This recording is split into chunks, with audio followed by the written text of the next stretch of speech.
الحمد لله رب العالمين والصلاة والسلام على خاتم الأنبياء والمرسلين وعلى آله وأصحابه أجمعين ومن تبعهم بإحسان إلى يوم الدين.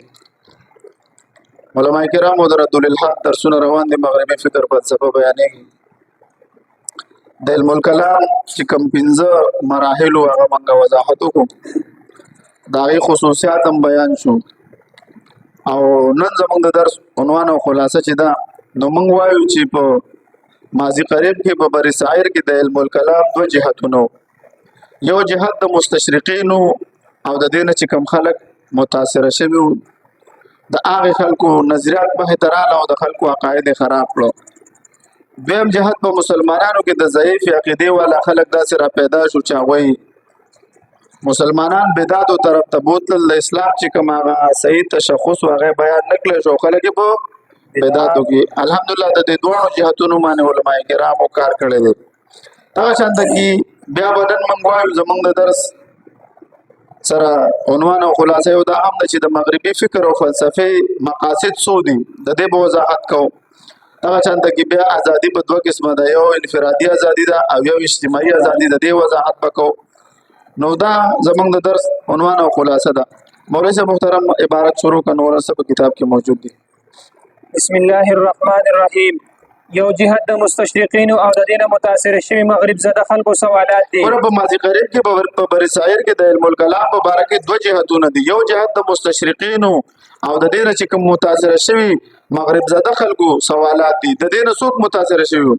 سر سید احمد خان چې دا ستاسو قومي هیرو دی، حالانکې دا د معجزاتو نه د انکار کوي او د ګڼ عقاید موږ را جمع کړي دي مولوي صاحبانو. اوس د دې روشنخیالۍ والا ته چې ته دوی یاد کړي دا د دوی خپل څه ګڼي، مشران ګڼي او د دې به ته ورته ووایې چې تا د دې عبارتونه خو تاسو لږ وګورئ که نه.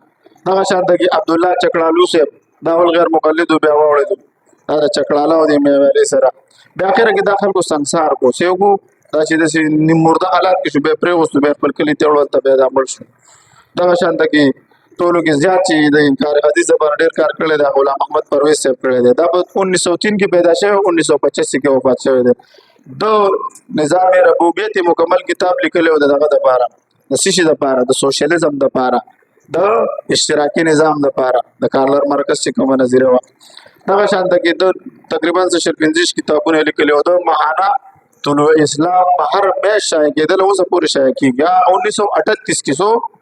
1938 کې چې د شروع کړله نو اول هغه په هندوستان کې هغه وخت کې پاکستان خو لا نه جوړ شوی، نظریات یې بدل و او چې کله بیا پاکستان جوړ شو نو بیا یې نظریات بدل شو. ما طلوع اسلام کې موږ اقوال لا جمع کړي دي چې هلته یو عقیده اوس عقیده بدله کړه. هغه وخت کې به د اسلام چغې والې، بیا به دلته د دغه چغې به والې، د ماډرنزم چغې به والې او د سیکولریزم چغې به والې. ولې د هغوی نه متاثره شوي مولوي صاحبانو؟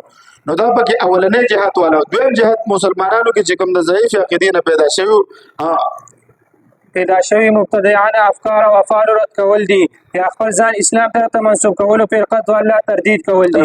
مولوي صاحبانو چې په دې کې غلام محمد رضا خان صاحب او داسې نور پیدا شو چې د اهل سنت والجماعت په عظیم جماعت باندې د کفر فتوا ولګوله. حسام الحرمین ولاړو چېرته؟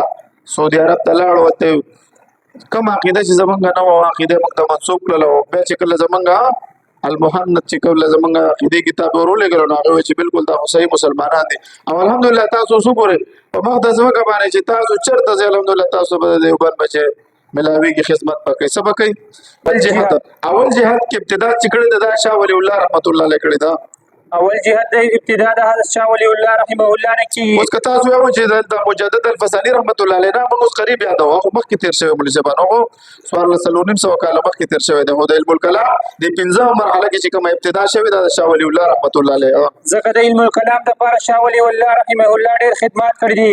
لکه کتاب حجت الله البالغ تصنیف یې وکړو د دې لپاره چې اسلامي احکام د عقل او مصلحت ترازو کې وتللی شي او د هغه وضاحت وکړی شي. شاه ولی الله رحمه الله مخصوصه کړه چې په مستقبل کې د اسلام په تمام شعبو باندې که هغه اعتقادات دي او که عبادات دي او که معاملات وغیرې دي ټولو په باره کې تاسو اعتراض کیږي که نه کیږي؟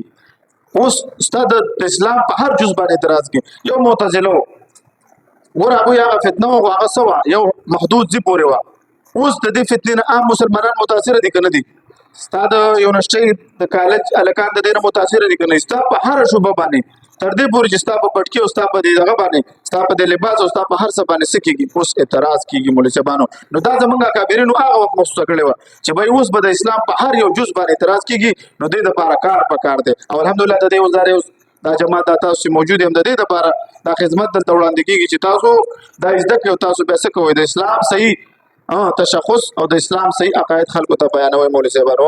اسلامي نقطه نظر به خلاف عقل او خلاف فطرت د ثابتولو کوشش کولی شي. ور دې به وي که نه د اسلام ډېر عقاید خلاف عقل دي، موږ یو خلاف عقل نه دا ماورای عقل دي، ستاسو عقل کې نه راځي مولوي صاحبانو.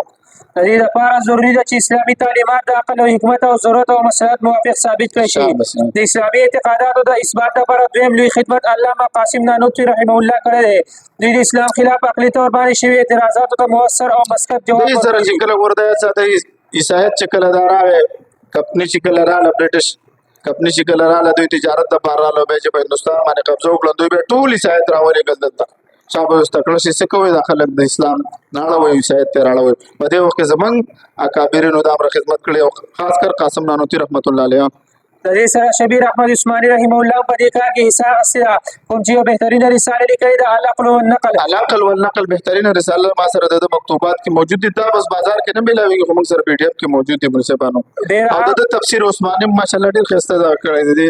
د دې روح په باره کې د ډېر ښایسته دغه ورکړی دی، مثالونه ورکړي. وروسته به بیا کله چې روح ته روح دا سوال راځي چې دی دا ملحدین روح نه انکار کوي، بیا ورته د دې نه موږ د تفسیر عثماني نه ډېر ښایسته جوابات یې ورله کړي، به انشاءالله په خپل ځای کې بیانوو. ډېره اهم رساله ده او تفسیري حواشي او د مسلم شریف شرح فتح الملحین کې هم مفید مدلل متکلمانه بحثونه کړي دي. د دې سره حکیم الامت اشرف علي تانوي رحمه الله بهترین کتابونه لیکلي دي. المصالح العقلیه للاحکام النقلیه وایي دا حجت الله تسلسل او یو رساله الانتباهات مفیده. الانتباهات ته موږ د هغو اصول د الحاد دپاره موږ د الانتباهات نه راغستې مولوي صاحبانو. لکه زموږ الحمدلله اکابرینو موږ له ترتیب برابر کړی دی، اوس صرف هغه زده کول دي او څه کول دي، هغې له جوابات ورکول دي مولوي صاحبانو. الاشتباهات الجلیله بهترین کتاب دی د مستشرقینو خلاف علامه شبلی نعماني رحمت الله علیه، علامه سید سلیمان ندوي رحمت الله علیه. دا د دیوبند علماء کرام نه دي، خو لیکن مولوي صاحبانو دوی ډېر خدمات کړي دي رحم الله، بهترین خدمات کړي دي. دوی د مستشرقینو په نهج باندې په هغوی باندې رد کړی دی. دوی د بعض آرا سره خو اختلاف کېدلی شي، لیکن د دې کوشش نظرانداز کولی نه شي. لکه ډاکټر ذاکر نایک صاحب دی، اوس دا د دوی خدمات څه دی؟ ټیک ده چې په دغه کې ورسره به موږ اختلاف لرو، هغه اهل حدیث دی، په فقه کې هغې سره موږ به اختلاف لرو، خو لیکن که د عیسایت خبره راشي، د یهودیت خبره راشي، د هندومت خبره راشي، الحمدلله هغه د اسلام څه کړې ده په دې وخت کې دفاع کړې ده مولوي صاحبانو. مستشرقینو ډېر په خاص قوت او طاقت سره د انکار حدیث فتنه پیدا کړه. که چې د حدیث حجت نشي نو دین اسلام به نیمګړی شي. د دې فتنې خلاف علماء هند زبردست کار وکړو. په دوی کې مولانا سید مناظر احسن ګیلاني رحمه الله، ډاکټر حمید الله رحمت الله علیه. وګوره دا مشهور شخصیت دی، د دغه مورز بخاري سره چې کومه مناظره شوې وه، مکالمه شوې وه، دغه په باره کې که نه د امام بخاري رحمت الله علیه 2 حدیثو په باره کې یاده درته که نه، دغه شانته کې ده بهترین کار کړی ده. په دې موضوع باندې تدوین حدیث او الوثائق النبویه کتابونه تعلیق کړل. همداسې اسلامي اعتقاداتو اثبات لپاره مولانا ګیلاني رحمه الله الدین القیم بهترین کتاب دی مولوي صاحبانو، الدین القیم ډېر اهم کتاب دی. او د دې نه علاوه نور علما کرامو هم د مستشرقینو په اړه کې بهترین تالیفات کړي دي. دا سلسله تر اوسه پورې جاري ده. انکار حدیث فتنه ته هوا چا ورکړې ده؟ د مستشرقینو نه. ګول زهیر د کتاب ولیکلو د نبی علیہ السلام په ذات باندې، ویلی مور د کتاب ولیکلو د نبی علیہ السلام په ذات باندې، د لایف اف محمد صلی الله علیه وسلم، هغه ټول اعتراضات کوي. نو د دې اوس څومره چې منکرین حدیث دوی به د څه کوي؟ اعتراضات پټوي، په تاسو به اعتراضات کوي. لکه غیر مقلدینو کې شیخ امین الله صاحب چې څونه دا کوي اعتراضات کوي، دا به د شیخ حضراتو نه دوی پټوي، په تاسو به در څه کوي؟ پټ کوي به مولوي صاحبانو. مغربي طاقتونو چې کله به اسلامي ملکو باندې قبضه وکړه نو عیسایي مشینري هم خپل جال خور کړو. په دې محاذ مولانا رحمت الله علیه عیسایانو ګوره، عیسایان چې کله هندوستان ته راغلل، رحمت الله کرامي رحمت الله علیه د کتاب ولیکلو اظهار الحق، اوس بایبل سے قرآن تک مولوي صاحبانو بهترین کتاب دی. د ازالت شکوک هم دی مولوي صاحب، چې راشي نن به وګورئ، بیا موږ بند کړي دي، خو زه د ډېر کتابونه دي ماشاءالله په دې باندې. مولانا رحمت الله علیه کرامي رحمه الله تعالی اظهار الحق کوم چې اوس بایبل سے قرآن تک په نوم سره دی هغه تعلیق کړو. تر اوسه پورې ټول عیسایي د دې جواب ورکړی شو، او د دې سره د عیسایي د پادریانو سره مناظرې هم کړې دي. د یو پادري سره مناظره ما سره شته، ډاکټر فینډس، پادری فینډس په نوم باندې یو شخص او هغه سره د مناظره او د بایبل کې ډېر تناقضات ورته کړي. ګورو بایبل کې دا آیاتونه ذکر دي اوس پکې نشته، ته ما ته بیان کړ. نو هغه سره د دې خبرو جواب نو ماشاءالله ډېر کار کړی. د رد عیسایت لپاره دا کتاب د ماخذ حیثیت لري. دا غیر خبره ده لکه ګورو اوس کته په عیسایت کار کې يهودیت کار کې نو ته به دا کتاب مطالعه کې مخبل باندې کتل کوی شولې بایبل سے قرآن تک اردو کې مسملاوی کې سارو لگا عربي کې د منسبانو. دا غیر رستو احمد دیدات رحمه الله بهترین پاکستان کې انګريزانو یو ډیر فتنه پیدا کړه او هغه د قادیانیت فتنه د سره د قادیانیت فتنه پیدا کړه منسبانو. د دې لپاره د فتنې راوي چې موږ په دی هندستان باندې سو حکومت کو دوی خپل کې بلانجوي بده به یو بل ته کافر وي او موږ بس کوو موږ کار کوو نه. دا واقع د قادیانیت د فتنه او د انکاریاتي دونه غټه فتنه منسبانو چې دا د اسلام جړ لیستل دي چې د اسلام جړ لوستل دي منسبانو. او دای په ټول برصغیر کې خوره کړه. د خلاف د ختم نبوت د سوري لاندې علما اسلام زبردست کار وکړو او یو پوره مکتبه کتابونه تیار شو. الحمدلله اوس پوره ترتیب یو جماعت جوړل د ختم نبوت الحمدلله. لیکن ابتدایي مرحله کې د فتنې د تعقب چې کوم حضرات کړی دي هغه کې علامه سید انور شاه کشمیری رحمه الله او مولانا سید محمد علي منګوري رحمه الله خدمات کړی دي. په هندستان کې ډېر فتنې پیدا شوي د آریاس سماجو د طرف نه چې کوم فتنې پیدا شوي چې کوم فتنې پیدا شوي د سنگठन تحریک او د شودي تحریک ویلې د ګرم دی ویلې ور هغه په هندستان کې بدوي څه کول مختلف دغه براوته علماء کرام دغه څه کوله دفاع کول لکه نن الحمدلله چې دغه شانته کې علماء کرام دفاع کوي تر دې پورې د جنگ په میدان کې مو چې ټول دنیا را نه او د وخت هم علماء کرام جنگ ته ورود کړو ټول کفر له شکست ورکو په تخت باندې او تخت د مولزبانو کوم ځکه چې فتنه راو چې دیګ دی تعقب سو کوي علماء کرام به کوي مولزبانو. دا هي فتنې خلاف مولانا قاسم نانوتي رحمه الله او مولانا منګوري رحمه الله د دې تعقب وکړو. په دې کې شک نشته چې د دې فتنو په تعقب کې علما اسلام بهترین انداز سره د دې مقابله ولې جهت مولزبانو د جهت چې د هغه سره وضاحت موجود دی. دویم جهت والا سره هم د برصغیر علماء کرامو مقابله وکړه. په دې سلسله کې شاه اسماعیل رحمه الله خدمات قابل تعریف دي. شاه اسماعیل رحمه الله د تقریرونو او تحریرونو په ذریعہ په پوره قوت سره د بدعاتو د پرد کې کار وکړو او مشرکانه خیالات او بدعاتو خلاف موثر خدمات وکړل. د مروجه بدعاتو خلاف تقویت الایمان تعلیق کړو. په دې کتاب کې د عقیده توحید زبردست وضاحت موجود دی. د دې کتاب عربي ترجمه حضرت مولانا سید ابو الحسن علي ندوی رحمه الله کړی دا چې نامدار د رساله سره. په دې سلسله کې حضرت مولانا رشید احمد گنگوی رحمه الله او حضرت مولانا خلیل احمد سهارپوری رحمه الله نمایه او بهترین خدمات کړی دي او د بدعاتو خلاف یو موثر کار کړی دی. په هندستان کې چې کوم د عجمی حکومتونه قائم شوي دي هندستان باندې چې څومره د عجم حکومتونه راغلي په دې کې خدا سي بول زبانو څوک د شیعت نه متاثر وو. د اکبر باچا ډېر صحیح سنی مسلمانو خدا چې کله د شیعت نه متاثر شو بیا د هندومت عقیده د تکرار بالکل عقیده خراب و مرزبانو عبارت په وایي کې سسراتین یا خوشی شیعت نه متاثر و شیعت نه متاثر یا ضابطه تور باندې شیو یو وجه په مسلمانانو کې شاه عبدالعزیز رحمت الله علیه په دور کې ټول د شیعت حکومتو د چې د توفه اسنا شریعه ولیکله د شیعاګانو خلاف ولیکله دوی ته پته ونه لګیدله علماء کې ګور حکمت سره وکړ کوي مرزبانو حکمت بس کوي دا حکمت ډیر اهم کار دی. حکمت دا ځان کې پیدا کوي الله دې موږ کې پیدا کړي. حکمت تو بصیرت سره چې ته د دشمن په کور کې ناز دي دشمن په دا کې ناز دي زیر اثر او تاسو کې د دین خدمت کې په حکمت سره مولزبانو دا ډیر ضروري دی. مولزبانو ښه د دې باره کې بل به زو کارګزاري بیان کوم د دې وجه درس دروسته چې کوټه مو د دې وجه په مسلمانانو کې صاحب کرامو مبارکي سو اعتقاد عام شوی وو. شیعت نظر زیر اثر سو اعتقاد شیعت نظر اثر بدعت ته هم پیرو میلا شو. د دې پرد کې شاه ولی الله رحمه الله او دا غره رستو اهل علم حضرات اهم خدمات انجام تر سره کړل. تاهم په دې سلسله کې نمایه خدمات حضرت مولانا عبدالشکور فاروقی رحمه الله کړل. دا په کتابونو کې اصلاح عقیده لپاره موثر کردار ادا کړو. غرض په برصغیر کې د علم کلام په دواړو جهاتونو کې یعنی ادیان باطله ابطال او د فرقه ضاله خلاف ډېر زیات کار وکړل شو او دا تسلسل د نور الحمدلله نن وخت پورې وګورئ څونه کتابونه زمونږ علماء کرام او کابرونو روان دي اوس پورې لیکل کېږي الحمدلله چې د شمار نه بهر دي مولزبانو 5 نمبر په دې آیت کې یو نوی رجحان پیدا شو او هغه د ساینسي حقایقو په ذریعه د اسلامي اعتقاداتو ثابت کولو کوشش شروع کړی شو. د یونان د علمي منطق او فلسفې د دور ختم شو. د دې منهج لوی اهمیت آغاز د مصر د بعضو مصنفینو د طرف نه وشو، لیکن په دې سلسله کې د برصغیر علما کرامو هم نمایه خدمات وکړل. کوم ساینسي نظریات چې د مشاهداتو په ذریعه ثابت شوي دي هغه د اسلامي اعتقاداتو لپاره معاون ثابت شوي دي. د هغې نه استفاده کول مناسب دي، مګر کومو نظریاتو چې تر اوسه پورې ثبوت نه دی شوی هغه قابل قبول نه دي. د ساينس چې څونه اثبات کوي څونه د ترقی کیږي او د پرمختګ کوي دا څه کوي د اسلام عقاید دې سره ثابتېږي. وضاحت په موږ کار وکړو څوک چاول نظریه و چې دا مرکز چې د ځمکه ده او بیا هغوی عیسایانو ویل چې مرکز ځمکه ده او اسلام هغه وضاحت کړی چې مرکز یې نشته. بیا چې کوپرنیکس وکتل او بیا ګلیل په دوربین وکتل بیا ویل چې نور ساکت دی خو ځمکه مرکز نه دی، مرکز نور دی. اسلام هغه وضاحت کړی چې نور روان دی. ګوره چې څومره ترقي کېږي ملزمانو د اسلام عقاید ثابتېږي. البته دا کوم بعضې عقاید چې لا نه دي ثابت شوي زموږ لکه د ځمکو د آسمانونو دې وخته پورې لا ساینس هغه مرحج ته نه دی رسېدلی. ساینس په وړوکې 5 کالو بچی دی چېرې دا خو لا د 5 کالو بچی دا به ترقي کوي چې وخت به راشي موږ به مړه یو دا به ځمکې په ثابتې کې او آسمانونه هم ثابت شي.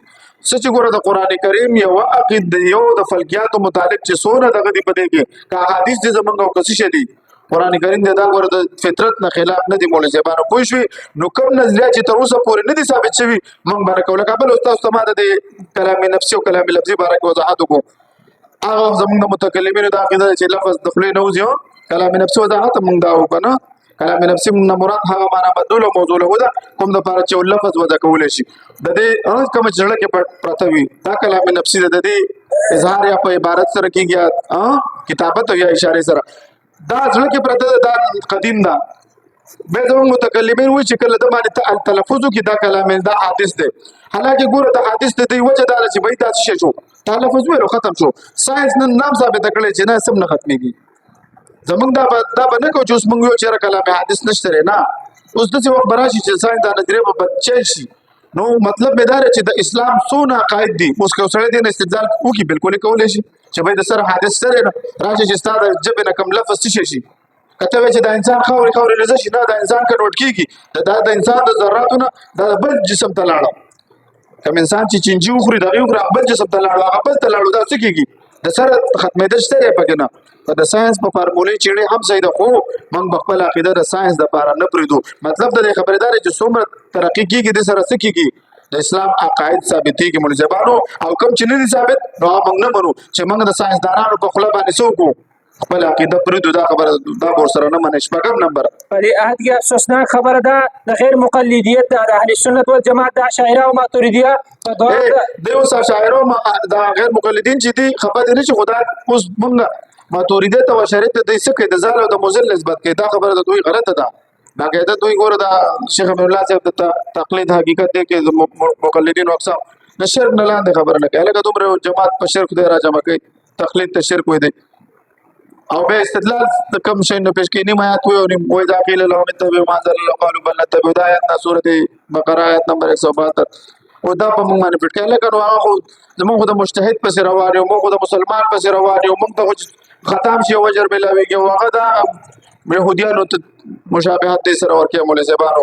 نو دغه وخت کې مولوي صاحبانو شپږم نمبر دار چې په دې آیات کې د افسوس عبارت وي او شابه افسوسناک خبره د غیر مقلدیت اهل سنت والجماعت د اشاعره او ماتوریدیه دواړو ته دواړه مدل خطاب ورکړو او دا خبره نن په سبا په مختلفو ملکونو کې د مسلمانانو په مابین کې د انتشار سبب ګرځېدلی دی. مولوي صاحبانو دوی کوي اوس دوی چې کوم د سعودي عرب علماء کرام دی هغه واپس دي تردید کوي. مولوي صاحبانو اووم نمبر د اعتزال د فرقې خو مستقل مذهب ختم شوی دی لیکن دا خبره کول به غلط نه وي چې په فکر اعتزال یعنی د قرآن کریم او حدیث مبارکه په مقابل کې د عقل ته ترجیح ورکول او د دې لپاره په آیاتونو مبارکه او حدیث مبارکه ورته څومره صبر زموږ ستاسو معاشره کې مولوي شاکر دی غامدي دی انجینر مرزا سایل ادیب دی دا څومره خلک دي دوی څه کوي عقل ته ترجیح ورکوي. خدا د دوی عقل څه دی ناقص دی دوی ته د قرآن کې تعارض کوي او په حدیثو کې دا خبره د دوی غلطه ده او حدیث مبارکه تعویل کول لري ختم شوی. په دې سلسله کې برصغیر نصر سید احمد خان او د مصر محمد عبدالله کار کړی دی. دا د مصر نه مولوي صاحب دا کار کړی دی. ښه دې پورې خدای علم الکلام سنا سم مبادیات موږ بیان کړو. پوه شولې تاسو دونه پته ولګي چې ځان دا اول اختلاف د کم ځای نه راغلی درې خبرې ما درالې خوارج رااله بیا معتزله بیا د خوارجو چې درې اعتراضاتو بیا دغه شانته کتاب یو تسلسل سره راورسېدو څه تاسو د دې نه خبر شولئ. اوس راځو مولوي صاحبانو د مغربي فکر او فلسفې مقاصد دا درې څیزونه دي. یوه ازادي ده، دویم مساوات دی او درېیم ترقي ده. درې څیزونه دي د مغربي فکر او فلسفې مقاصد درې څیزونه دي چې د مغربي فکر او فلسفې د ایمان درجه لري. اول ازادي، دویم مساوات، درېیم ترقي. څه وکړو بس دی. واخر دعوانا الحمد لله رب العالمين.